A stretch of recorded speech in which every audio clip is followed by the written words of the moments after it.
I think it's really important that we as HECHO and as a community strive to increase the Latinx voice, that we want Hispanics to be at the table at those discussions, whether it's with local government, on parks boards, at the state and federal level. It's really important that we're heard and that we're represented. And so that's why I joined HECHO, was to express my voice and to do what I could in the leadership roles that I hold to make sure that we are heard, that we are represented. So when I go out and bike with my groups, whether they're social or whether it's quasi government with the nonprofit I'm involved in, I'll wear my HECHO shirt or ask about people's backgrounds. You can't judge a book by its cover. And so you've got to have conversations and dialogue and engage with people, get to know them, know where they come from, what is their value system.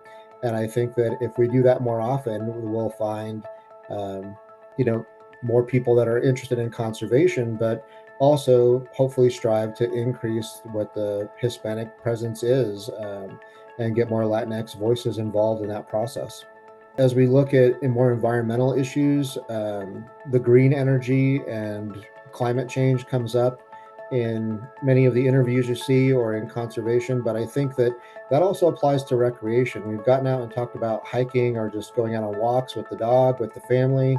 The e-bike trend is huge. They say that right now in America, I think that the average is 65% of all retail bikes sold are an e-bike component. And I think that that adds to the mobility and enjoyment for all of us. So Hispanics, are typically overweight. There's a lot of diabetes issues with our culture and the Native Americans. Looking at e-bikes as a way to recreate is great for a recreational standpoint, but it also increases commuting. It increases access to the outdoors, to things that maybe we couldn't have done before. If I were to ask my students, especially the Hispanic population, who here biked to school today? Is that an affordability cost? Is it access? Are you able to bike from where you live to the school? Is there a safe passage? Right. So I think that, again, that access to mobility is a huge topic, not only from an environmental standpoint, but from a cultural standpoint and overcoming those barriers. So the state of Colorado has some incentives to get people into e-bikes, and there are some local opportunities as well.